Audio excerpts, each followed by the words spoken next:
नमस्कार। लोकमत की तरफ से आप सभी को नववर्ष की हार्दिक शुभकामनाएं। आज आप सभी के समक्ष लोकमत के वरिष्ठ संपादक अशोक माथुर जी आप सभी के साथ पिछले वर्ष की कुछ झलकियां आप सभी से साझा करेंगे।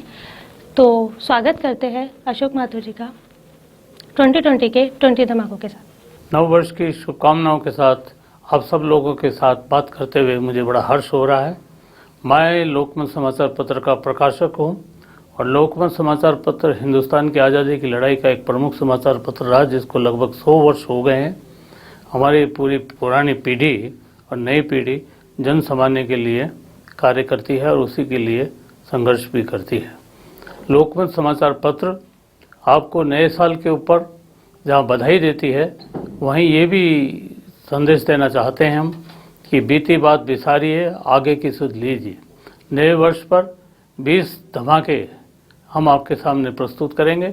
20 बातें, महत्वपूर्ण बातें जो पिछले साल हुई, वो कोरोना काल हो चाहे राजनीतिक उठापटक की बातें हों, वो बातें अपन आज यहाँ करने वाले हैं। नया वर्ष आप सब लोगों के लिए शुभ हो, लेकिन इसके लिए ज़रूरी यही है कि हम अपने पीछे जो उस वक्त हमने गुजार दिया उससे कुछ ना कुछ सीखते हुए आगे बढ़ें। हम देखते हैं कि हमारा जो पिछले साल हुई चालू हुआ था, तब से ही आंदोलनों का जनता के रुद्र रूप को हमें देखने को मिला। हमने देखा कि पूरे हिंदुस्तान में 2019 की शुरुआत में छात्र आंदोलन ने एक नई दिशा पकड़ी और ज़ोरदार आंदोलन हुआ। उसमें हमारी पुरानी मान्यताओं को लेकर भी चुनौतियां दी गई और साथ ही साथ छात्र आंदोलन ने हमें सिखाया भी, ये सिखाया कि मिल के रहो, मिल के चलो, मिल के आगे बढ़ो। वहीं हमारे शासक वर्ग के सामने भी उन्होंने कई चुनौतियां, कई सवाल खड़े किए। हम देखते हैं कि नया साल जेएनयू और दूसरी अनेक विश्वविद्यालयों के अंदर शिक्षा को लेकर बड़ी बातें हुई। शिक्षा को लेकर रद्दोबदल का भी सवाल पैदा हुआ। शिक्षा को लेकर सांस्कृतिक मामले भी उठे, लेकिन उन सब मामलों को हमारे शासकों ने हैंडल किया और वो सारे मामले इस तरीके से निपट गए जैसे हो ही नहीं हो। लेकिन मैं आज भी उनको जीवित करना चाहता हूँ कि आइए हम उन घटनाओं को देखें और उन घटनाओं से कुछ ना कुछ सीखें और सीख करके आगे बढ़ें। हम देखते हैं उसके बाद में सीएए और एनआरसी को लेकर के बड़ा भारी आंदोलन पूरे देश के अंदर खड़ा हुआ, जिसको हम शाहीन बाग के रूप में पहचानते हैं। शाहीन बाग की औरतों ने पूरी दुनिया के सामने एक भारत की नारी की शक्ति को प्रदर्शित किया और शाहीन बाग के अंदर जो महिलाओं की ताकत थी और एकजुटता थी, वो देखने लायक थी। उन्होंने कहा, उन्होंने संदेश दिया कि कोई हिंदू मुसलमान नहीं, हम सब मिलकर के हिंदुस्तान के संविधान की रक्षा के लिए आगे बढ़ें और हम सब लोग सबसे पहले एक इंसान हैं और इंसान के नाते हम नागरिक हैं, इसलिए नागरिकों की एकता और नागरिकों की आवाज़ बुलंद होनी चाहिए। उन्होंने पूरा दमखम लगा करके नागरिकों की आवाज़ को ऊंचा उठाने की कोशिश की। शाहीन बाग के चलते चलते हमारे देश के अंदर छुटपुट दंगे भी हुए। छुटपुट दंगों को मैं छुटपुट इसलिए कहता हूँ कि आदमी से आदमी को लड़ाने की जो साजिशें हैं, वो साजिशें कभी बंद नहीं होती हैं, क्योंकि जो होशियार लोग हैं वो कमज़ोर लोगों को आपस में लड़ाते हैं और खुद राज करते हैं। पुरानी कहावत है डिवाइड एंड रूल, लेकिन शाहीन बाग के अंदर ने हमें सिखाया कि डिवाइड एंड रूल को नकार दीजिए, हम सब मिलकर के हमारे नए राष्ट्र का निर्माण करें, हमारे विकास के रास्ते खोलें, हमारी नई पीढ़ी के लिए एक अच्छा माहौल हम तैयार करें। शाहीन बाग के चलते समय ही हमने देखा कि एक बड़ी विपदा हमारे देश पे आई। वो विपदा कोरोना के रूप में पूरी दुनिया में आई और कोरोना से पहले, कोरोना आने के साथ साथ ही हमने देखा अमेरिका के राष्ट्रपति ट्रंप हिंदुस्तान आए, गुजरात गए। गुजरात के अंदर उनका भव्य स्वागत हुआ और हमारे प्रधानमंत्री ने भी जोरदार शब्दों में नारा लगाया। अगर ट्रंप की सरकार की वकालत की, उन्होंने जोरदार तौर पर अमेरिका और भारत की दोस्ती को स्थापित करने की कोशिश की। जो पिछले साल हुई, इसमें इतना ही नहीं, ट्रंप साहब के यहाँ से जाने के बाद कोरोना एक विश्वव्यापी एक संकट बन के उभरा।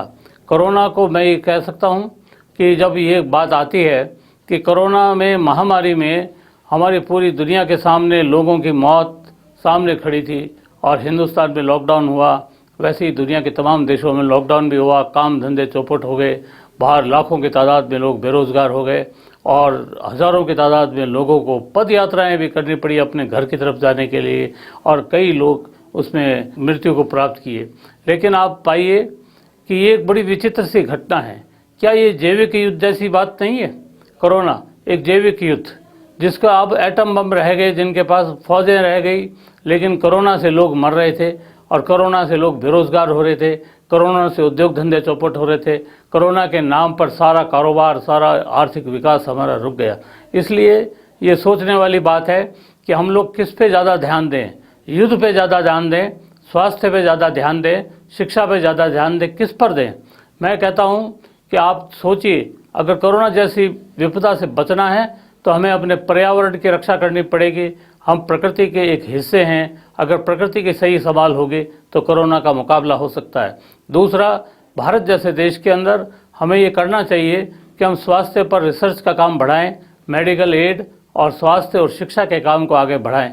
अगर इस काम को हम आगे नहीं बढ़ा पाते और फालतू के और दूसरे काम किए जाते हैं जिनमें लाखों लाखों करोड़ों करोड़ों रुपए खर्च होते हैं, तो हम अपने आने वाली नस्लों के लिए एक भयावह इतिहास छोड़ के जाएंगे। जो पिछले साल हुई, हमारे सामने एक बहुत बड़ा फैसला आया सुप्रीम कोर्ट का, और जिससे भारतीय जनता के बड़े हिस्से का एक मनोकामना पूरी हुई, राम मंदिर निर्माण की। राम मंदिर का निर्माण इस देश की संस्कृति से जुड़ा हुआ निर्माण कहा जाता है। वहीं व्यावसायिक लोग ये सोच रहे हैं कि राम मंदिर से पर्यटन का विकास होगा, और पर्यटन को लेकर जो अयोध्या की ज़मीनें हैं आज बहुत महंगी हो गई। राम जी मिलें या ना मिलें, लेकिन ये सच बात है कि पर्यटन का विकास, घूमने का विकास, एक धार्मिक पर्यटन का विकास की नींव जो पिछले साल हुई रखी गई, और वहीं जो धार्मिक लोग थे उनकी भावनाओं को भी हमने देखा कि उनके भावनाएं संतुष्ट हुई। अच्छा हो, हमारी धार्मिक संस्थाएं भी, जो हिंदू धर्म की धार्मिक संस्थाएं हैं, वे भी सिख धर्म से सीखें, और जिस प्रकार वहाँ खालसा कॉलेज चलते हैं, जिस प्रकार वहाँ लंगर चलते हैं, जिस प्रकार वहाँ गरीबों को बगैर जात धर्म, बगैर किसी भेदभाव के एक समान अवसर मिलता है, हमारे राम मंदिर में भी सभी को समान अवसर मिले। ये नए भारत की वास्तविक तस्वीर होगी जब प्रत्येक नागरिक राम मंदिर में जा सके। राम मंदिर में एक बढ़िया लाइब्रेरी हो, शिक्षण संस्थान हो, स्वास्थ्य केंद्र हो, तो राम मंदिर मूर्त रूप ले सकता है। सबके मुंह में राम और सबके लिए राम एक प्रतीक पुरुष के रूप में हमारे बीच में उभर सकते हैं। हम देखते हैं इसी बीच में कोविड-19 के अंदर जो रिसर्च का काम था, वो रिसर्च का काम पूरी दुनिया में बहुत तेज़ी के साथ चला, और आज हम ऐसी स्थिति में आ गए हैं कि हम कोविड-19 का मुकाबला करने के बारे में सोच रहे हैं। इधर ये जो तैयारियां की गई हैं वो नाकाफ़ी हैं, आगे आने वाले समय के लिए भी, और क्योंकि ये वायरस का फैलना और इस प्रकार की महामारी का फैलना इतिहास में पहले भी हुआ, और पहले भी हमने चेचक से लेकर के आज तक इनका मुकाबला किया, प्लेग से लेकर के आज तक इसका मुकाबला किया। ये इंसानों की खूबी है कि आने वाली परिस्थितियों में, आने वाले मुकाबलों में, आने वाली विपदा का लिए अपने आप को तैयार करते थे। प्रकृति का नियम भी है कि जब हालात बिगड़ते हैं तो प्रकृति अपने आप इस प्रकार की स्थितियां पैदा करती है कि लोग अपने आप अपनी ताकत को पहचानें और अपनी ताकत को अपनाएं। कोविड-19 के चलते ही हमारे यहाँ पर ये हुआ, जो बड़ी ज़ोरदार बात थी कि चाहे वो झाड़ा लगाओ, चाहे जादू टोना करो, चाहे ताली बजाओ, चाहे थाली बजाओ, इनसे कोविड-19 का मुकाबला नहीं हो सकता था। कोविड-19 का मुकाबला हमारी उम्दा किस्म की प्रयोगशालाओं के अंदर, उसके अंदर रिसर्च होकर के हम इंसान के अंदर इस प्रकार की ताकत पैदा कर सके कि वो तमाम बीमारियों का मुकाबला कर सके और आने वाली चुनौतियों के लिए भी वो अपने आप को तैयार कर सके। ताली और थाली बजाना एक प्रतीक हो सकता है, लेकिन ताली और थाली समाधान नहीं हो सकता। ताली और थाली क्षणिक आवेश पैदा कर सकता है, लेकिन ताली और थाली हमारी बीमारियों का मुकाबला नहीं हो सकता, और न ही हमारे जो स्वास्थ्य कर्मी हैं उनका हौसला निरंतर बढ़ाए रखने की बात हो सकती है। इसलिए हमें वैज्ञानिक तरीके से सोचना पड़ेगा, हमें विज्ञान और तकनीक को अपनाना ही पड़ेगा, जिससे हम आगे बढ़ सकें। हमारे सामने जो कोरोना के अलावा भी कई बातें हुई। राजस्थान और मध्य प्रदेश में राजनीतिक उथल पुथल का एक दौर चला, किस प्रकार से सत्ता का संघर्ष होता है, सत्ताधीशों के बीच में ही होता है। आम आदमी तो अपनी दाल रोटी की लड़ाई के लिए सड़कों पे घूम रहा था, भटक रहा था, दूर दूर से वो अपने घरों की तरफ जा रहे थे। जो बंधुआ मजदूर थे वो, और जो माइग्रेट लेबर था, उसकी समस्या पहली बार उभर करके सामने आई। तो हमारे जो शासक हैं उनको ठीक है, उनका शासन का संघर्ष हो सकता है, लेकिन उनको ये तो देखना पड़ेगा कि भूखे नंगों की समस्याओं का कैसे समाधान हो। भारत में बड़ी तादाद में लोग माइग्रेट होते हैं, इनका किस प्रकार से कोई रास्ता निकले। हम देखते हैं कि जब कोविड आया था तब हमने क्या किया, हमने एक मजाक और किया ताली और थाली के अलावा। वो तबलीगी जमात का करके हल्ला किया, और तबलीगी जमात के नाम पर हमने एक सेक्शन को पूरा हमारे भारतीय नागरिकों को और एक विशेष किस्म से नागरिकों के ऊपर दोषारोपण करने की कोशिश की। इससे अच्छा तो ये होता, चाहे वो तबलीगी जमात के लोग थे, चाहे वो किसी मस्जिद या किसी मदरसे से जुड़े हुए लोग थे, उन लोगों को भी ये करना चाहिए था, विज्ञान समझ काम करने चाहिए थे, उनको मास्क लगाना चाहिए था, उनको इस पे रिसर्च करना चाहिए था, बीमारी को रोकने का काम करना चाहिए था। जो उसके कायदे हमें विश्व स्वास्थ्य संगठन ने बताए हैं उनको पालन करना चाहिए था, न कि एक दूसरे पर दोषारोपण या एक दूसरे पर थूक उछालने से हम किसी भी समस्या के समाधान के पास नहीं पहुंच सकते। हम देखते हैं कि लॉकडाउन और इसमें कितनी बुरी तरह से, जब ट्रेनें रुक गई, हवाई जहाज रुक गए, लोगों का आना जाना रुक गया, तो गरीब लोगों के पास में एक ही चीज़ बची, वो थी उनकी हिम्मत। और उस हिम्मत के साथ वे लोग पैदल ही अपने अपने घरों की तरफ चले, क्योंकि उनको जहाँ काम कर रहे थे वहाँ पे रोज़गार उनका बंद हो गया, कैसे जिएंगे। लेकिन उस वक्त जनशक्ति का एक उभार भी दिखा। वो उभार ये था, उन्होंने, ये पहली बार हुआ इस देश के अंदर कि लोगों ने लोगों के लिए सोचा, लोगों ने गरीब लोगों के लिए, भूखे लोगों के लिए रोटी का बंदोबस्त किया।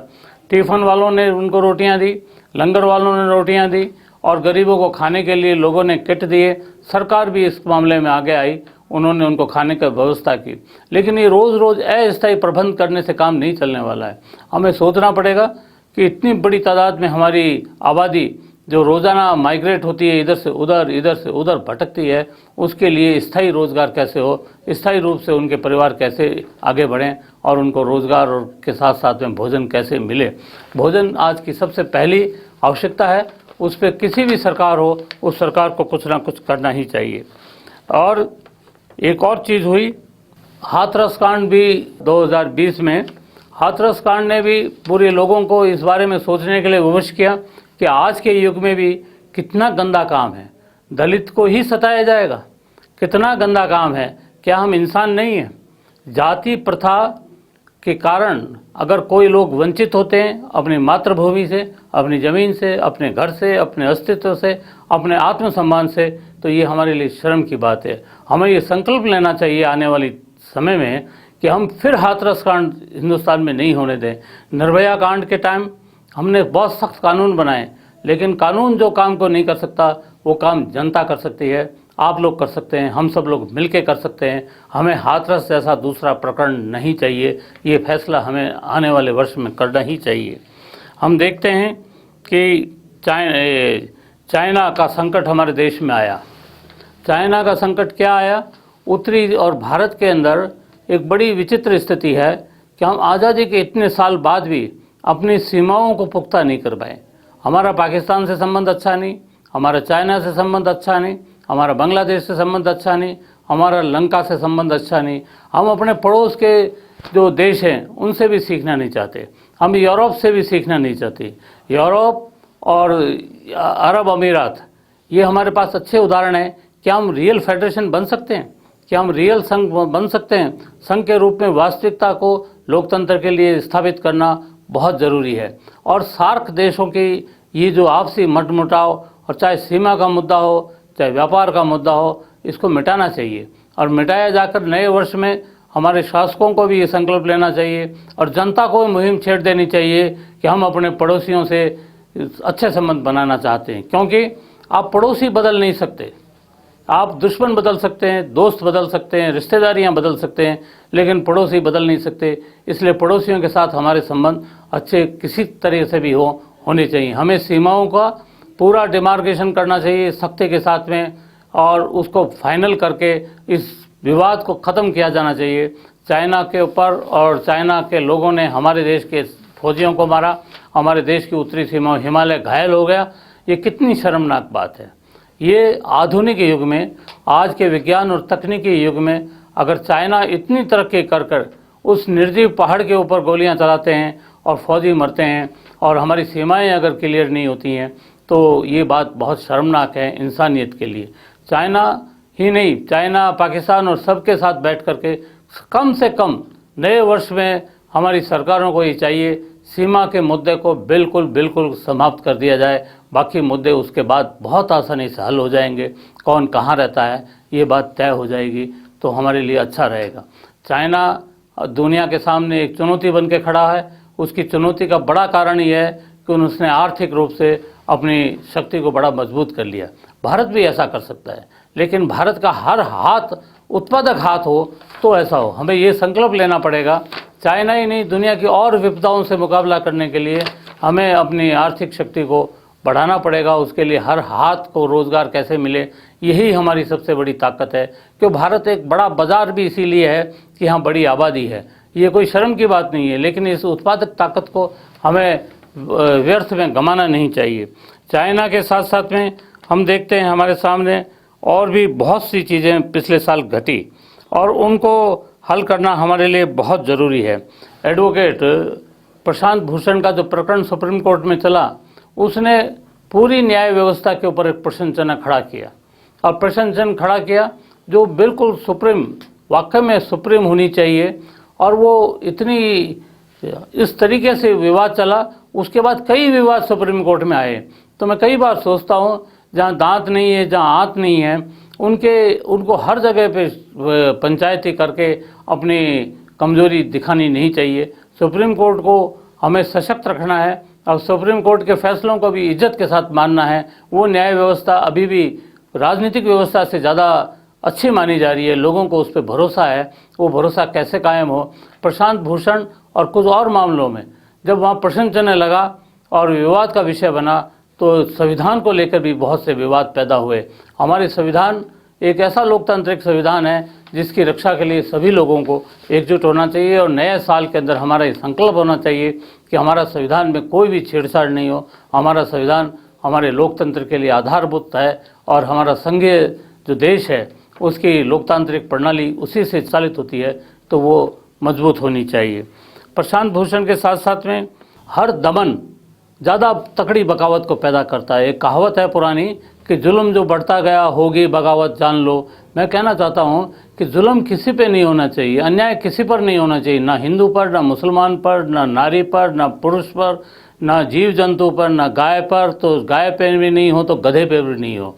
किसी पे साथ अत्याचार नहीं होना चाहिए, ये हमारा सोचना है। हम ये भी देखें कि हमारे देश में नई नई प्रकार की बातें आ रही हैं।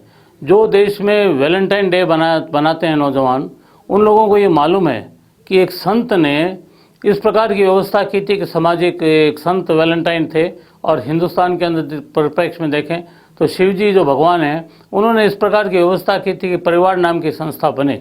और परिवार नाम की संस्था बनाने में उन्होंने कहीं जाति या धर्म का उसमें उल्लेख नहीं किया है। परंतु हमारे यहाँ एक नया कायदा आ गया, लव जिहाद। लव जिहाद बना के आर्थिक मुद्दों को पीछे करने की कोशिश मत कीजिए। ये जो ऐसे मुद्दे हैं, लव जिहाद जैसे मुद्दे हमारी मूल समस्याओं को ख़त्म कर देते हैं। बहुत सारे लोग जो हिंदू मुस्लिम एकता के पक्षधर हैं या नागरिकों की एकता के पक्षधर हैं, एक ज़माने में ये होने लगा था और खुद सरकारों का और हमारे संविधान का और कानून की व्यवस्था है, अगर इंटरकास्ट मैरिज होती है तो सरकार उसमें आर्थिक सहायता देती है। अगर हम जातियाँ मिटाना चाहते हैं तो धर्मों के भेद भी हमें मिटाने पड़ेंगे और धर्मों के भेद मिटाने के लिए हमें काम करना चाहिए। ये कितनी अच्छी बात थी, अगर हिंदू या मुसलमानों के बीच में संबंध बनते हैं तो उसमें क्या बुराई? उसमें बुराई नहीं है।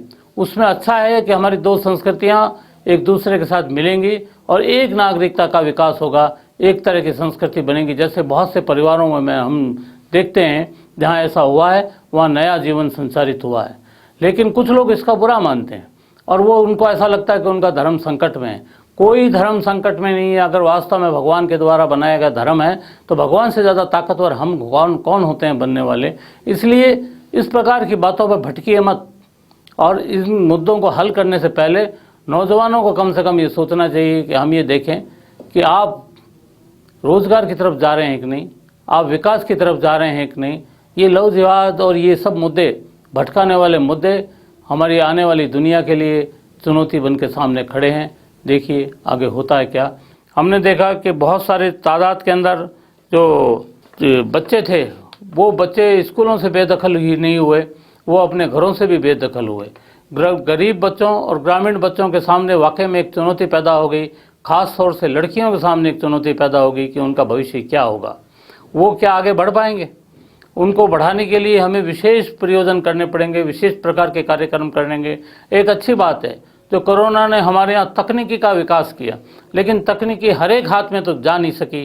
गरीब के पास तकनीकी कैसे जाए, उसके पास लैपटॉप कैसे जाए, उसके घर बैठे ऑनलाइन क्लासेस कैसे लगे, इसकी कोई ना कोई रास्ता नए वर्ष में हम लोगों को निकालना पड़ेगा। हमारे तकनीकी और हमारे जो क्लासरूम है और इसके लिए जो धार्मिक संस्थाएं, उनको दिल खोल के अपनी पेटियां, भगवान के पास जो धन लोगों ने चढ़ाया है, वो धन सारा का सारा हिंदुस्तान के गरीबों की शिक्षा के लिए खर्च किया जाना चाहिए। कितना ही बड़ा मठ हो, कितना ही बड़ा मंदिर हो, कितना ही बड़ी मस्जिद हो, कितना ही बड़ा कोई संस्थान हो धार्मिक, उसको प्रथम स्तर पर यह करना ही पड़ेगा कि गरीब बच्चों की शिक्षा के लिए वो कोई ना कोई काम करे, तभी लोगों को नया सोच और नई तकनीकी विज्ञान के साथ में वो आगे बढ़ सकेंगे। एक और बात मैं कहना चाहता हूँ कि जाते जाते हमारे देश में किसानों ने बहुत बड़ी हिम्मत का काम किया। देश के किसानों और विशेष तौर से बधाई के पात्र हैं हरियाणा और पंजाब और राजस्थान और उत्तर प्रदेश के किसान। उन्होंने उंगली उठा करके पूरी दुनिया के सामने बता दिया कि इस दुनिया का नया दुश्मन कौन है, नई व्यवस्था क्या हो। नई व्यवस्था क्या कॉर्पोरेट इकोनॉमी की व्यवस्था होगी। उन्होंने अपने खतरा बताया, आने वाले टाइम में किसानी पे खतरा बताया। तो 3 कानून भारत में आए, उनको लेकर इतना बड़ा जन सैलाब भारत के पिछले इतिहास में कभी नहीं उठा था जितना बड़ा जन सैलाब आज उठा। हमने इतिहास में देखा है पोलैंड के अंदर, हमने इतिहास में देखा है मिस्र के अंदर। भारत के जो भी शासक वर्ग है, चाहे वो कोई भी राजनीतिक पार्टी हो, उसको अच्छी तरह समझ लेना चाहिए। हाथ लहराते हुए ये खाली हाथ अगर मुट्ठियां बंद हो गई और ये लाखों लोग अगर सड़कों पर आ गए तो आपके सामने बड़ी संकट पैदा हो जाने वाली है। इसलिए कोई भी ऐसा काम आप नए वर्ष में ना करें जो किसानों और मजदूरों को सताए। गरीब की हाय खराब नहीं करेगी, लेकिन गरीब की एकजुटता अगर हो गई तो ये 100, 50, 25 या 1000 धनवान लोगों की दुनिया चलने वाली नहीं है। सभी लोगों को मिलकर के सोचना पड़ेगा कि जिए और जीने दो। अगर गरीब जिएगा, अगर किसान जिएगा, अगर मजदूर जिएगा, तभी तो कॉरपोरेट चलेगा, तभी तो उनके कारखाने चलेंगे। अगर गरीब की जेब में नोट होगा तभी वो सरमाएदार के बनाए हुए माल को खरीद सकता है। अगर गरीब की जेब में नोट नहीं हुए तो वो सरमाएदार का माल भी बंद हो जाएगा, फैक्ट्रियां बंद हो जाएंगी और ज़्यादा आर्थिक संकट हमारे सामने पैदा होगा। घोटालों पे मैं बात नहीं करना चाहता। मैं आने वाले वक्त के अंदर नए जो युग है उसके बारे में बात करना चाहता हूँ। आप विज्ञान के पास चले जाइए, आप साइंस और टेक्नोलॉजी के पास चले जाइए, अंधविश्वासों को छोड़िए। अंधविश्वासों को छोड़ करके अगर हमने तकनीकी का विकास किया तो हम निश्चित तौर पे एक सुनहरे भविष्य की ओर बढ़ रहे हैं। नया वाला साल सबके लिए शुभ हो, इतना कहना पर्याप्त नहीं है। इसको शुभ बनाने के लिए, इसको आनंददायक बनाने के लिए सबको मिलकर प्रयास करने पड़ेंगे। हमें साइंस, टेक्नोलॉजी, स्वास्थ्य, शिक्षा और सबके रोजगार की रक्षा करते हुए ऐसा व्यवस्था करनी चाहिए हमारे देश के अंदर जहाँ जाति, धर्मों और नस्ल के आधार पर, भाषा के आधार पर, वेशभूषा के आधार पर, संस्कृतियों के आधार पर लोग आपस में नहीं लड़ें। हमारे सामने दुनिया के बहुत अच्छे अच्छे उदाहरण हैं, उनसे हम सीखें। पूरा यूरोप हमें सिखाता है, हमारे पड़ोस के अरब राष्ट्र हमें सिखाते हैं, तो हम उनसे सीख करके सबसे पहले अपने देश की संघीय प्रणाली को व्यवहारिक रूप में एक अच्छी संघीय प्रणाली बनाएं, तो ही हमारा भविष्य शुभ होगा, आने वाला वर्ष शुभ होगा। सभी पाठकों, सभी दर्शकों और सभी सोचने वाले चिंतनशील व्यक्तियों को मेरा अभिनंदन है कि वो किसानों को अपना गुरु मानते हुए, गुरु नानक को अपना गुरु मानते हुए, गुरु गोविंद सिंह को अपना गुरु मानते हुए, उनसे सीखते हुए हम लोग नई व्यवस्थाओं को स्थापित करें और किसानों की बात को निश्चित तौर पे नए वर्ष में सुना जाएगा और सुन करके उनका समाधान किया जाएगा। धन्यवाद मित्रों। अब बार बार मैं आपको शुभकामना दे रहा हूँ कि नए वर्ष में चुनौतियों के साथ में आप खड़े हो जाइए और खड़े होकर अपनी समस्याओं का मुकाबला खुद करने की एक ऐसी ताकत बनाइए जिससे वास्तव में हमारी आने वाली नस्लें, आने वाली पीढ़ी और आने वाले वर्ष, आने वाले दिन हमें सुंदर और अच्छे मिलें। और प्रकृति के साथ अपना तालमेल बनाइए, न कि प्रकृति के खिलाफ कोई बगावत कीजिए। धन्यवाद मित्रों।